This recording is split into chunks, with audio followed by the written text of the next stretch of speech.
আজ আমি তৈরি করেছিলাম নিরামিষি পাস্তা। তো আমি ভাবলাম রেসিপিটা আপনাদের সবারই সাথে শেয়ার করে নিই। তো চলুন দেখে নিন কীভাবে আমি তৈরি করেছি। প্রথমে জলটা গরম করতে দিয়ে দিয়েছি।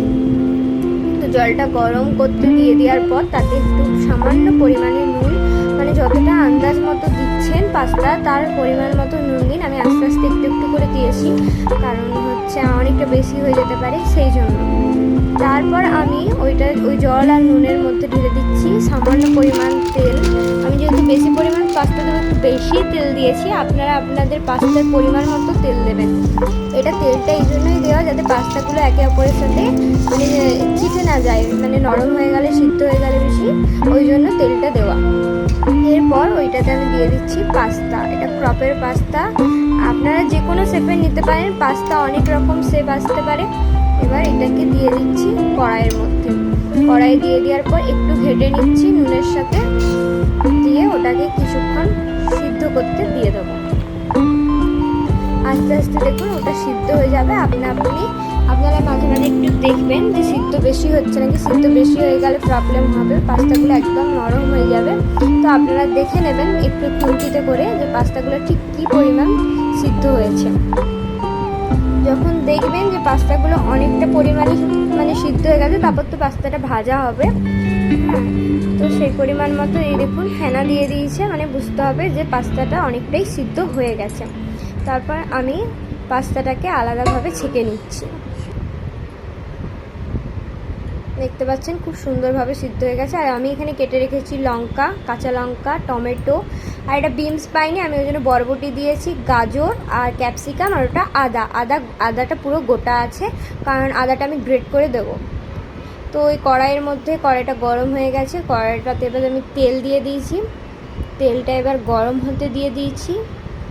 তেলটা যতক্ষণ না গরম হচ্ছে তেলটাকে ততক্ষণ ছেড়ে দিচ্ছি। এবার তেলটা গরম হয়ে গেলে গাজর কুচি দিয়ে দিচ্ছি, কারণ গাজরটা তো একটু বেশি শক্ত, তো গাজরটা ওই জন্য আগে আমি ভেজে নিচ্ছি।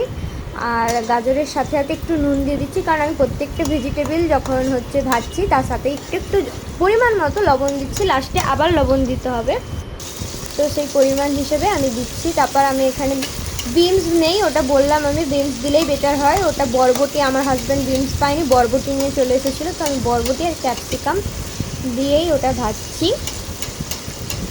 এটাতেও সামান্য পরিমাণ একটু নুন দেব। আর খুব ফ্রাই করবেন না, কারণ খুব ফ্রাই করে দিলে টেস্ট ভালো আসবে কিনা আমি জানি না, তবে এর যে ভেতরকার যে প্রোটিন ভিটামিন, যেহেতু নিরামিষই করছি, এগুলোই তো বেটার কাজে দেবে। তো হালকাভাবে ফ্রাই করবেন, খেতে টেস্টিও লাগবে। এটা হালকা ভাজা মানে অনেকটাই ভাজা হয়ে গেলে তুলে নেব। এরপর এতে দিয়ে দিচ্ছি লঙ্কা কুচি আর টমেটো কুচি।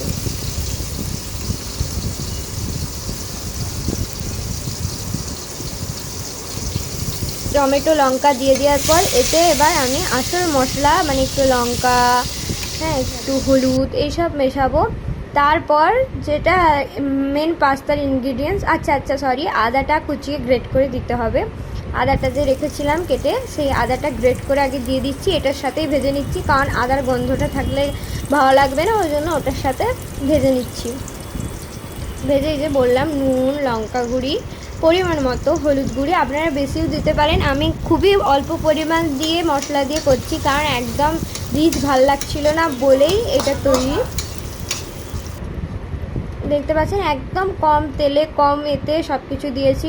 এবার এতে তেলটা একটু বেশি আছে বলবেন, কিন্তু এটা সসটা করতে কাজে লাগবে। এই যে টমেটো কেচাপ দেওয়া হচ্ছে, টমেটো কেচাপের পর আমরা এতে দেবো হচ্ছে গ্রিন চিলি সস। আপনাদের কাছে যে কোনো চিলি সস থাকলেই হবে, বা যদি চিলি সস না থাকে আপনারা কাঁচা লঙ্কাকে গ্রেট করে দিয়ে দিতে পারেন, এতেও টেস্ট আসবে খুব সুন্দর।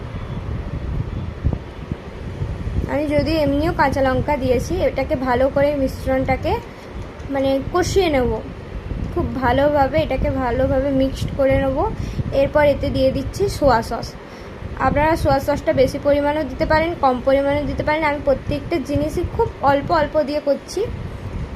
আমার পাস্তার পরিমাণটাও অনেকটাই, তো আপনারা আপনাদের অনুযায়ী আপনারা কীরকম খেতে ভালোবাসেন, যদি গ্রেভি দিয়ে বেশি খেতে ভালোবাসেন অবশ্যই গ্রেভির পরিমাণ অনেকটা করে বাড়াতে হবে।